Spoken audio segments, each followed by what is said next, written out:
프랑스 소설가 알베르 까뮈는 1942년 이방이라는 소설을 발표했습니다. 소설의 주인공인 메르스라는 청년은 양로원에서 죽은 어머니의 장례식에 참석했지만 마치 남인 것처럼 슬퍼하지도 않고 눈물 한 방울 흘리지도 않았습니다. 그렇게 장례를 치른 다음 날 여자친구와 함께 해수욕장에 놀러가서 노닥거리고 코미디 영화를 보면서 깔깔거리며 웃기도 했습니다. 그리고 며칠이 지난 주일날 직장 동료와 함께 해변가를 거닐다가 우연히 마주친 어떤 소녀를 이유도 없이 살해했습니다. 재판에 회부된 그는 소녀를 살해한 이유를 바닷가의 여름 태양이 너무나 눈부셨기 때문에 그 소녀를 죽였다 이렇게 말하면서 속죄의 기도를 거듭했습니다. 그러면서도 그는 과거에도 현재에도 행복하다 이렇게 외쳤습니다. 이러한 내용의 소설이 보여주는 것은 무엇이라고 생각하십니까? 2차 대전이라고 하는 시대적인 배경과 또 실존 철학이라고 하는 철학적 사상을 담고 있기는 하지만 궁극적으로 보여주는 것은 개인주의입니다.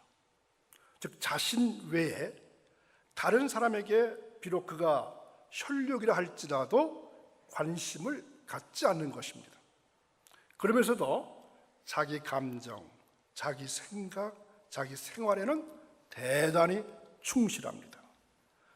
까뮈가 예언하듯이 발표한 이 소설은 그 이후에 현대인들의 정신과 그리고 사고방식으로 자리 잡았습니다. 어떤 사람들은 내 처지가 이러이러해서 주위를 돌아볼 여유가 없어 이렇게 말합니다.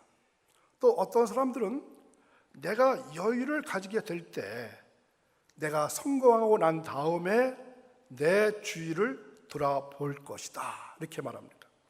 그러나 그것은 오늘 본문에 나오는 왼편에 있는 사람들처럼 구차하고 장차 후회를 불러올 변명에 지나질 않습니다. 시편 100편 3절에 보면은 너희는 주님이 하나님이심을 알아라. 그가 우리를 지으셨으나 우리는 그의 것이요 그의 백성이요 그가 기르시는 양이다 이렇게 말씀하고 있습니다. 우리들은 양들이고 주님은 양들을 기르시는 선한 목자가 되십니다. 그러므로 양은 목자의 인도함을 받으며 양으로 살아야지 염소로 살아서는 안 됩니다. 왜냐하면 주님이 재림하셔서 양으로 살았던 삶과 염소로 살았던 삶을 분명하게 가르칠 것이기 때문입니다. 자, 34절에서 말씀하듯이 오른쪽 양들에게는 어떻게 말씀합니까?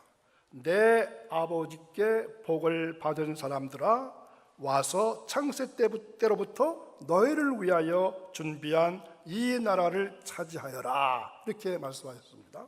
그리고 41절에 보면은 왼쪽 염소들에게 말씀하십니다. 저주받은 자들아 내게서 떠나서 악마와 그 졸개들을 가두려고 준비한 영원한 불 속으로 들어가라. 양과 염소의 삶의 결과가 너무나도 극명합니다. 그러니 우리가 어찌 염소로 살 수 있겠습니까? 그런데 양과 염소에서 하신 말씀에서 뭐 느끼신 점이 없으신가요? 공통점이 있습니다. 복이든 저주이든 과거적으로 이미 받은 것으로 말씀하고 계시다는 겁니다. 달리 말하면 양이든 염소이든 간에 세상에서 살 때 복된 삶으로 또는 저주의 삶으로 살았음을 의미합니다. 그러니까 주님이 심판하실 때에 복과 저주로 갈라지는 것이 아니라 이미 세상에서 복과 저주의 삶으로 갈라졌음을 의미합니다. 그러므로 오늘 우리도 지금 우리들이 어떤 삶을 이느냐가 매우 중요합니다. 복된 삶과 저주의 삶 둘 중에 하나인데, 둘 중에서 어떤 삶을 사느냐에 따라서 천국을 유업으로 받을 것인지 아니면 영원한 불속으로 들어갈 것인지가 분명하게 드러나게 될 것입니다. 자, 오늘 이 말씀의 비유에서 오른쪽 사람들과 왼쪽 사람들의 차이가 있습니다. 주님의 형제 자매 가운데서 지극히 보잘것없는 사람 하나에게 한 것과 그리고 하지 않은 것에 대한 차이입니다. 오른쪽 사람들은 했고 왼쪽 사람들은 하질 않았습니다. 그런데 주님께서 이 말씀을 하셨을 때에 양쪽 사람들 모두가 다 의아하게 생각하면서 놀랐습니다. 받아들이질 않고 의아했습니다. 그러면서 놀랐습니다. 오른쪽 사람들은 지극히 보잘것없는 사람 하나에게 하는 것이 어떻게 주님에게 한 것이냐고 놀랬고, 왼쪽 사람들은 언제 주님이 그렇게 하셨냐고 하면서 놀랐습니다. 자, 오늘 먼저 왼쪽 사람들에게 하신 말씀으로 교훈 받고자 합니다. 자, 41절 말씀, 주님은 이들에게 저주받은 자들아 이렇게 말씀하셨다고 했습니다. 주님은 왜 이들에게 저주받은 자들이라고 말씀하시는 것입니까? 주님은 이들에게 이어서 말씀하시기를 내게서 떠나서 악마와 그 졸개들을 가두려고 준비한 영원한 불 속으로 들어가라 이렇게 선언하듯이 말씀하십니다. 내게서 떠나서. 물론 이 말씀은 주님께서 재림하셔서 심판하시는 말씀입니다. 그러나 이 말씀은 이들이 세상에서 주님을 떠난 삶을 살았다는 말씀이기도 합니다. 이들은 기본 구원을 받은 자들임에도 불구하고 양이면서 염소로 산 자들입니다. 주님을 떠나서 악마와 결탁해서 주님의 양으로 살지 않고 악마의 졸개로 사는 것입니다. 그래서 이들에게 악마와 그 졸개들을 가두려고 준비한 영원한 불 속으로 들어가는 말씀은 이들의 삶이 악마와 그 졸개들과 같은 삶을 살았다는 말씀입니다. 다시 말하면 믿음을 선물로 받은 의인임에도 불구하고 지옥 갈 불신자들처럼 악인으로 살았다는 것입니다. 본문 37절과 44절에 보면은 오른쪽 사람이나 왼쪽 사람이나 다 같이 여기서 주님이라고 말하고 있습니다. 따라서 양쪽에 있는 자들은 다 같이 하나님에게서 난 하나님의 자녀들이요 믿음을 선물로 받은 의인들, 즉 기독교인들이면 틀림이 없다는 것입니다. 그런데 양쪽의 사람들의 삶은 전혀 달랐다는 것을 알 수가 있습니다. 그렇다면 저주란 무엇이라고 생각하십니까? 평소에 저주란 말을 잘 쓰지는 않지만 저주로 하면은 어떤 뜻을 가지고 있다고 생각하십니까?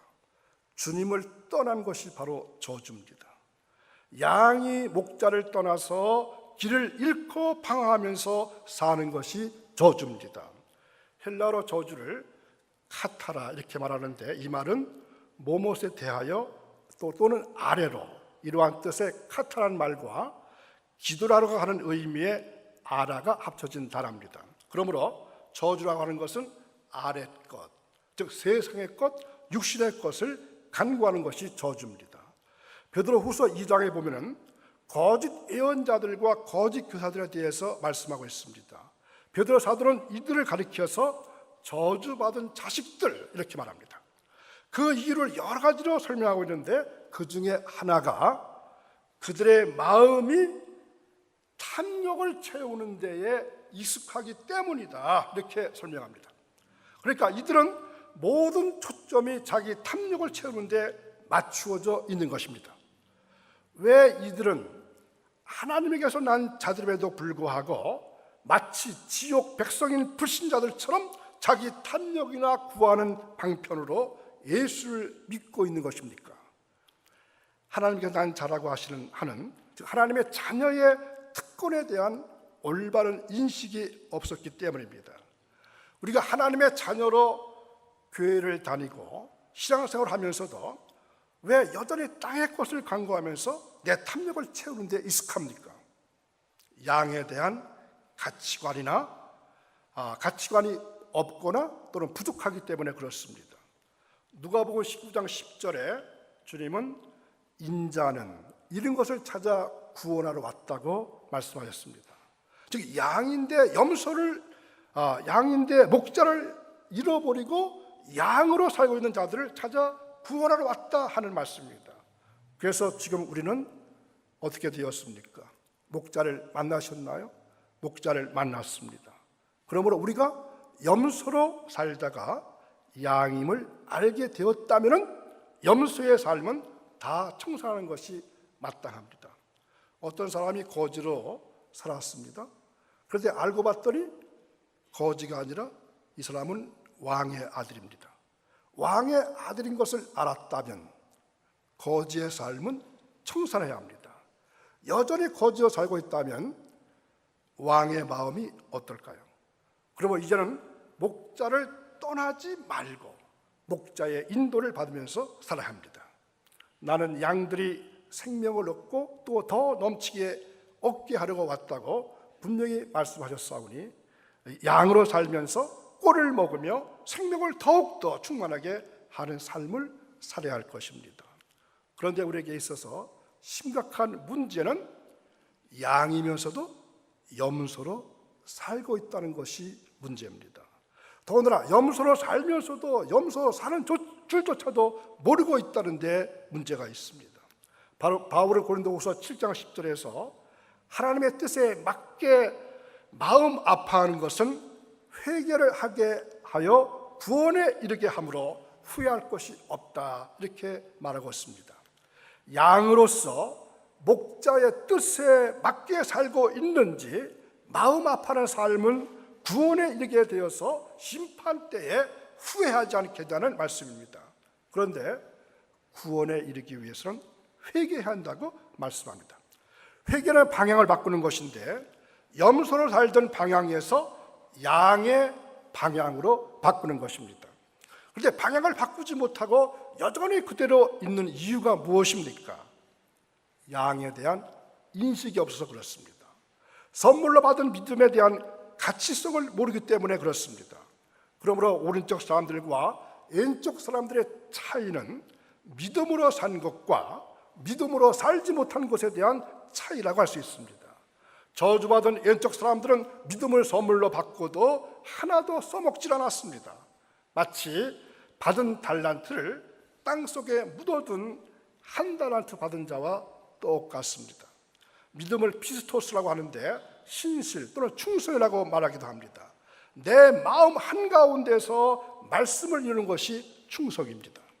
믿음은 생각이나 말로 하는 것이 아니라 행동이나 행위, 즉 삶으로 드러나는 것을 말합니다. 그래서 야고보는 행함이 없는 믿음은 죽은 것이라고 분명히 말씀합니다. 창세기 15장에 보면은 아브라함의 얘기가 나오는데 아브라함이 주님을 믿으니 이러한 말씀이 있습니다. 이 말은 아브라함이 주님을 믿습니다 이렇게 말하는 것이 아닙니다. 주님의 말씀대로 행하였음을 뜻하는 것입니다. 430년 만에 출애굽한 이스라엘 백성들의 숫자가 20세 이상 남자의 수만 60만 3,550명이었습니다. 그런데 하나님의 말씀을 끝까지 믿고 약속의 땅 가나안에 들어간 사람은 갈렙과 여호수아 두 사람뿐입니다. 나머지는 광야에서 다 죽었는데 믿지 않음으로 죽은 것입니다. 그렇습니다. 꼭 기억하시기 바랍니다. 행함이 없는 믿음은 산 믿음이 아니라 죽게 됩니다. 오늘날로 말하면 왼쪽 사람들도 여느 믿는 자들이나 별반 다르지 않게 겉으로는 구별이 안 될 정도로 교인으로서 할 것은 다 합니다. 찬송도, 기도도, 예배 참석도, 성경 공부도, 헌금도, 구제도, 봉사도, 충성도, 사랑도 다 합니다. 그래서 겉으로는 도저히 구별이 안 됩니다. 그러나 주님의 심판대 앞에서는 정확하게 드러날 것입니다. 믿음으로 한 것과 믿음으로 하지 않은 것이 확실하게 드러날 것입니다. 예를 들면 어떤 사람은 찬송을 부르는데 스트레스로 찬송을 부른다고 합니다. 기도도 자기 욕구를 채우기 위한 방편으로 한다고 합니다. 예배 참석도 그저 사람을 사귀고 비즈니스를 위해서 참석한다고 합니다. 헌금이나 구제도 생색을 내면서 자기를 자랑하기 위한 방편으로 한다고 합니다. 오른손이 하는 것을 왼손이 모르게 하려고 하질 않습니다. 봉사나 충성도 집사나 권사, 장로 되기 위한 방편으로 하는 사람도 있습니다. 그래서 여기는 아니겠지만 또 전부는 아니겠지만 장로가 되면은 계급으로 알고 사람들 위해 군림하려고 하지 더 이상 봉사나 충성을 하지 않는 그러한 분도 있습니다. 사람도 내가 좋아하는 사람만 사랑하지 싫은 사람은 절대 사랑하지 않고 미워합니다. 그러니 이렇게 하는 사람이 어떻게 지극히 보잘것없는 한 사람을 돌보며 보살피며 사랑할 수 있겠습니까? 야고보서 2장 1절에 내 형제들아 영광의 주 곧 우리 주 예수 그리스도를 믿는 믿음을 너희가 받았으니 사람을 외모로 취하지 말라 이렇게 말씀하십니다. 여기에서 사람을 외모로 취하지 말라고 말하는 말씀은 맡은 사람을 차별하여 대하지 말라는 것입니다. 믿음으로 사는 자들은 절대로 사람을 차별하여 대해서는 안 됩니다. 염소로 산 자들은 교회에 화려한 옷을 입은 사람이 금반지를 끼고 들어오고 또 남루한 옷을 입은 가난한 사람도 들어온다고 할 때 화려한 옷을 입은 자들에게는 특별한 호의를 보이지만 가난한 사람들을 거들떠보지도 않는 자들이었습니다. 만약에 주님께서 친히 굶거나 헐벗거나 목마르셨다면 이들은 하루에도 12번이라도 찾아뵙고 먹을 것, 입을 것, 마실 것을 갖다 드렸을 것입니다. 그래서 이들은 언제 주님께서 굶주리시고 헐벗고 목마르셨냐고 물었던 것입니다. 이것이 바로 이들이 사람을 차별하여 대우한 증거입니다. 믿음으로 하는 것이 아니라 자기 마음대로 자기 지식과 안목으로 사람을 골라서 대접한 사람과 대접해야 별 볼일 없는 사람을 구별하여 대했던 것입니다. 오늘날에도 교회가 세상으로부터 많은 지탄을 받고 있는 이유 중에 하나가 기독교인들끼리 또 자기 교인들끼리 자기 교단 사람들끼리만 유대관계를 가지고 산다는 것 때문에 많은 지탄을 받고 있습니다. 다른 사람들은 거들떠보지도 않고 외면한다는 것입니다. 사람을 차별하는 것입니다. 믿는 아내가 안 믿는 남편을 어떻게 취급합니까? 사탄은 마귀 우러나면서 사람 취급도 안 합니다. 남의 교단을 이단이니 하면서 막말을 하게 됩니다. 오늘 우리도 이 말씀에 비추어서 내 자신이 어떻게 살고 있는지 심각하게 평가해 볼 필요가 있다고 저는 생각합니다. 나는 정말로 모든 사람을 차별하여 대하지 않으면서 살고 있는지, 만약 그렇지 않다면 지금부터라도 내가 싫어서, 내가 미워서 상종하지 않는 자들을 찾아가서, 아니면 전화해서라도, 요즘은 문자를 통해서라도 화해해서 평화를 이루도록 해야 할 것입니다. 지극히 보잘것없는 이란 말은 엘라키스토스라고 하는 말인데, 크기나 수량이나 품위에 있어서 가장 작고 가장 시시한 것을 뜻합니다. 그렇다면 기독교라면 그 어떤 사람도 함부로 무시하거나 깔보거나 우습게 여겨서는 안 될 것입니다. 교회에서는 누구도 안 나오는 것이 차라리 은혜라고 말하면서 사람을 차별하는 일은 없어야 할 것입니다. 목사나 교인들 마음에 들지 않는다고 내쫓는 일은 교회에서 더군다나 없어야 합니다. 만약에 그런 일이 있다면 그것은 친목 단체일 수는 있어도 주님의 몸된 교회는 아닙니다. 주님은 교회의 머리고 우리는 지체라고 언제나 입에 달면서 말하고 있습니다. 우리 몸에서 마음에 안 드는 지체가 있다고 없애볼 수 있습니까? 내 눈이 너무나 작아, 못생겼어. 그래서 빼버릴 수 있겠습니까? 아니면 내 다리가 너무나 짧아라고 그래서 잘라버릴 수 있나요? 오히려 더 큰 문제만 일으킬 것입니다. 염소는 영원한 형벌로, 양들은 영원한 생명으로 들어온다고 하셨습니다. 우리가 어떤 삶을 살아야 할지 분명해졌습니다. 베드로전서 2장 25절에 보면은 전에는 여러분은 길 잃은 양과 같았으나 이제는 여러분의 영혼의 목자이며 감독이신 그에게로 돌아왔습니다 라는 말씀처럼 우리의 영혼의 목자가 되시며 감독이신 주님의 지시를 따라서 순종하는 양으로 살기를 바랍니다. 염소나 악하고 게으른 종이나 미련한 처녀처럼 살지 말기를 바랍니다. 말씀을 시작하면서 극단적인 개인주의에 대해서 말씀을 드렸습니다. 그런 극단적인 개인주의와 이기주의는 자신과 다른 사람을 불행으로 몰고 가는 원인이 되기도 합니다. 만약 예수님께서 이기주의였다면 예수님은 이 땅에 오시지 않았을 것입니다. 만약 예수님이 이 땅에 오지 않았다면 저와 여러분은 지금도 불행할 것이고 장차는 더 불행하게 될 것입니다. 그러나 예수님은 이타주의자로서 섬기고 희생하는 분이셨기 때문에 하나님께 반역하고 마귀의 편에 서버린 인류를 구원하시고 섬기시기 위해서 이 땅에 오셨습니다. 그러므로 신앙을 갖는다는 것은 자기를 위한 삶이 아니라 하나님을 위한 삶이요 이웃을 위한 삶으로 자신의 인생을 바꾸는 것이 신앙입니다.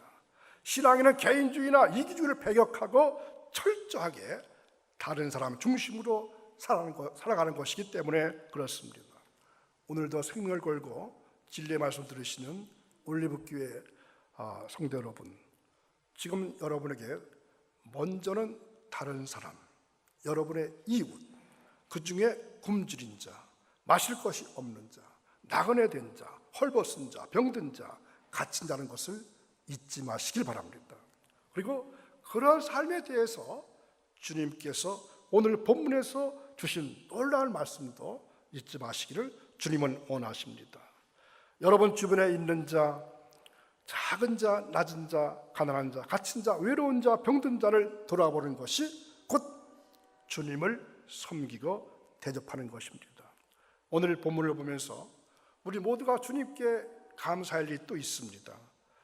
주님께서 우리에게 없는 것이나 우리에게 버거운 것이나 혹은 일부러 찾아다니면서가 아니라 우리가 할 수 있는 것으로, 우리가 가진 것으로 주님의 오른편에 설 수 있는 자격, 칭찬받고 상받을 자리에 설 수 있게 해주셨다는 사실입니다. 가난한 자는 자기의 적은 돈으로, 부자는 자기의 큰 돈으로, 많이 배운 자는 자신의 지식으로, 배우지 못한 자는 자신의 적은 지식이나 혹은 몸으로 이웃을 봉사하도록 문을 열어주셨습니다. 그렇기 때문에 심판대 앞에 가서 어느 누구도 변명할 수가 없습니다. 변명거리가 없다는 말입니다. 가난한 자도 자기가 가진 사랑을 필요한 자에게 나눌 수 있어서 그 사랑 때문에 오른편에 설 수 있게 해주시니 얼마나 감사한 일입니까? 부자는 천국에 들어가기가 정말 어렵다고 말씀했는데 부자는 자기의 부를 가지고 큰 사랑을 나눌 수 있으니까 그런 기회를 주신 것에 오히려 더 많이 감사해야 할 것입니다. 형편이 나쁘고 불우하다고 생각하는 사람들도 자기가 현재 가지고 있는 것으로 얼마든지 나눌 것이 있기 때문에 주님께 감사해야 합니다. 결국 우리 모두는 지금 우리가 가진 것으로 얼마든지 형제를 사랑하고 대접할 수 있다는 얘기입니다. 그리고 그렇게 사는 것을 우리 하나님께서는 주님을 섬기고 대접하는 것으로 여겨주시겠다 하니까 이 또한 은혜이지 않겠습니까? 그러므로 여러분, 때를 얻든지 못 얻든지 여러분 주변에 있는 사람들을 주님처럼 생각하고 그들을 도우시기를 주님은 원하십니다. 이것이 여러분이 장차 주님께 칭찬받고 하늘의 상급을 받는 길입니다. 오늘 본문에도 예수님은 이와 같은 마음으로 말씀해 주셨던 것입니다. 너희들이 그렇게 사랑을 실천하지 않고 사랑을 무시하고 살아간다면 그런 사람은 지옥이다. 내가 다시 올 때는 믿음을 보지 않고 사랑을 보겠다 하는 말씀입니다. 사랑하지 않는 그런 사람이 있다면 그는 지옥이다, 이렇게 엄하게 말씀하십니다. 바로 이것이 주님의 마음입니다. 이렇게 강하게 주님께서 말씀하신 것은 사랑으로 살아라 하는 것입니다. 그래서 종말론적인 삶, 말세를 살아가는 성도의 삶은 바로 사랑으로 사는 것임을 말씀합니다. 이것이 주님께서 강하게 우리에게 요구하시는 것입니다. 이 열쇠 하나만 풀면은 본문에 해답이 전부 나와 있습니다. 우리가 읽은 오늘의 말씀은 교리적으로 해석해서는 안 되는 말씀이 오늘의 말씀입니다. 말세에 살아가는 성도의 삶은 어떻게 살아야 하는가, 말세의 교회는 어떻게 살아야 하는가를 가르쳐 주신 오늘의 말씀입니다. 어느 날이었습니다. 아이 추워요. 배도 고프고요. 아직 문 열 시간이 아닌데 이런 소리가 이 울타리 밖에서 들려왔습니다. 저는 도넛 담는 손을 잠시 멈추고 문 쪽을 바라보았습니다. 추위에 떠는 남루한 차림의 홈리스 한 분이 닫혀있는 문 앞에 서 있었습니다. 저는 준비된 도넛과 커피 한 잔을 그분에게 전해드렸습니다. 그랬더니 손이 시렵다는 겁니다. 그래서 저는 끼고 있었던 장갑까지 벗어주었습니다. 그때 아주 환하게 웃으시는, 입을 크게 벌리시고 웃으시는 예수님의 얼굴이 그분의 얼굴에 오버랩 되었습니다. 아주 잘했다고 하는 예수님의 모습이었습니다.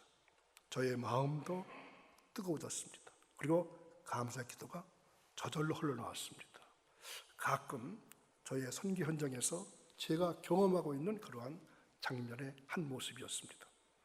저의 선교회에 올리브교회 교우 여러분들이 많이 참여하시기 때문에 한 번쯤은 사실 이 자리에 빨리 서고 싶었습니다. 그런데 이제서야 불러주시더라고요. 왜냐하면 꼭 말씀드리고 싶은 것이 있기 때문이었습니다. 오늘날 예수 믿는 사람들이 가장 실수하기 쉬운 것이 무엇인지 아십니까? 기도 많이 하고 예배 열심히 드리면 그게 전부인 줄 알고 말씀과 성령으로 살려고 애를 씁니다. 물론 이런 것 중요합니다. 꼭 필요합니다. 그러나 오늘의 본문 말씀을 보니까 이게 전부가 아닙니다. 예배도 중요하고 전도나 선교도 중요하지만 그에 못지않게 지극히 작은 자 하나에게 사랑을 나누는 것이 참으로 중요한 것입니다. 목사가 하는 일이 참으로 많습니다. 성도 여러분을 위해서 하는 일이 많이 있습니다. 그런데 가장 중요한 것이 무엇인지 아시나요? 바로 성도들에게 상급 쌓을 기회를 많이 제공할 수 있도록 안내해 주는 일이라고 저는 생각합니다. 천국 가서 써먹을 것이 무엇이 있겠습니까? 지상에 있을 때, 이 세상에 살 때에 천적인 것으로 바뀐 것만 하늘나라에 가서 사용할 수 있습니다. 나에게 주신 재물, 나에게 주신 탤런트, 나에게 주신 건강, 나에게 주신 시간, 이런 것들을 나를 위해서가 아니라, 나만 위해서가 아니라 하나님과 이웃을 위해서 어떻게 사용하는가, 이것을 하나님께서는 물으실 것입니다. 저는 이것을 상급 쌓는 일이다, 이렇게 말씀드리고 싶습니다. 다른 말로 표현하면 상급 구원입니다. 교회마다 선교라고 하는 말을 많이 쓰고 또한 선교합니다. 해외 선교, 단기 선교라고 하면서 선교 활동을 많이 하고 있습니다. 아주 좋은 일이고 교회가 꼭 그렇게 해야만 합니다. 요즘 선교학자들이 땅끝 선교라는 말을 많이 씁니다. 그래서 땅끝 선교회도 생겼습니다. 그런데 도대체 땅끝이 어디입니까? 예루살렘에 가야 땅끝일까요? 사마리아로 가야 합니까? 아니면 남미나 북미로 가야 땅끝이 나올까요? 내가 있는 곳에서 만나는 지극히 작은 자에게 하는 것이 바로 땅끝 선교다. 저는 이렇게 생각합니다. 먼 곳에서 땅끝을 찾지 마시고요. 올리브교회에서 제 선교까지는 오늘 아침에 보니까 꼭 15분 걸리더라고요. 15분 거리에 있는 울타리 선교회가 땅끝입니다. 안 믿으시네요. 저의 선교회에 더 많은 분들이 참여할 수 있기 바랍니다. 저의 선교에 오시면 뭘 할 수 있다고요? 상급을 쌓을 수 있습니다. 상급이 쌓을 일이 많아집니다. 또 하나 드릴 말씀은 진정으로 감사의 말씀을 드리고 싶었습니다. 담임 목사님과 당회 그리고 성도 여러분께 진실한 마음으로 감사드립니다. 사실 저의 선교와 올리브교회는 이웃입니다. 특히 제가 감격하는 것은 올해 4번째 실시하지만 이 올리브교회와 함께하는 BBS입니다. 어느 곳에서 3개국 아이들이 모여서 BBS를 하겠습니까? 저는 여름 BBS를 할 때마다 너무나 제 자신이 큰일을 받습니다. 그래서 다시 한번 감사의 말씀을 드립니다. 울타이선교회에서는 바로 예수님의 사랑의 말씀을 조금이라도 실천하려고 애쓰고 있습니다. 먹을 것, 입을 것, 마실 것을 나누어 주는 일을 하고 있습니다. 먹을 것은 도넛을, 마시는 것은 커피와 음료수를, 그리고 입는 옷을 무료로 주는 그러한 일을 합니다. 보통 사람들이 홈리스 사역한다고 할 것 같으면은 뭐 일주일에 한 번 하거나 뭐 두 주 만에 한 번 하거나 한 달에 한 번 하거나 그 정도로만 알고 계시거든요.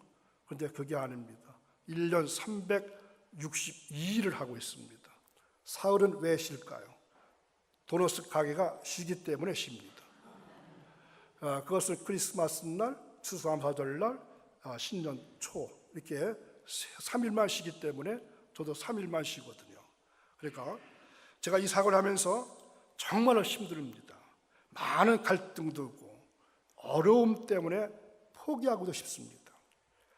매일같이 그 사람들 만나기가 두렵습니다. 도무지 먹혀 들지가 않습니다. 예를 들어서요, 커피는 준비해 주지만 컵은 주지 않습니다.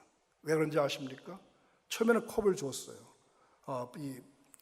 일회용 컵을 주었지만 쓰고서 제대로 버리고 가지 않습니다.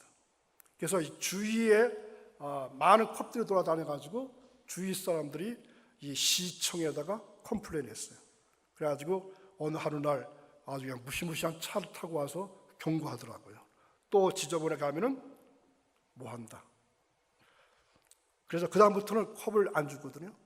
그런데 어떤 현상이 오냐면은 자기 컵을 갖고 와야 커피를 마실 수 있으니까 어떤 사람은 이 페트병 있죠. 큰 페트병 가져오고 또 들어오면서 쓰레기통을 뒤져가지고 컵을 닦는데 커피로 컵을 닦습니다.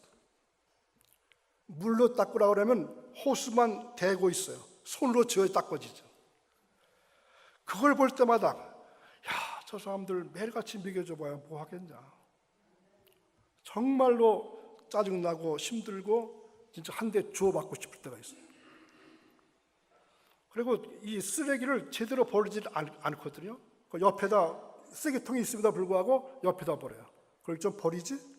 내가 안 버렸어. 자기가 안 버렸다는 거예요. 그런데 이 갈등과 어려움 때문에 포기하고 싶지만 제 이웃에 이렇게 좋은 올리브교회가 있어서 앞으로 크게 협력할 것을 믿고 기대하기 때문에 포기하지 않으려고 합니다. 아멘. 그래서 더 많은 상급 쌓는 일에 동참해 주시기 바랍니다. 주님께서 우리에게 말씀하십니다. 내 아버지께 복받을 자들이여 나와 창세로부터 너희를 위하여 예비된 나라를 상속받으라. 아멘.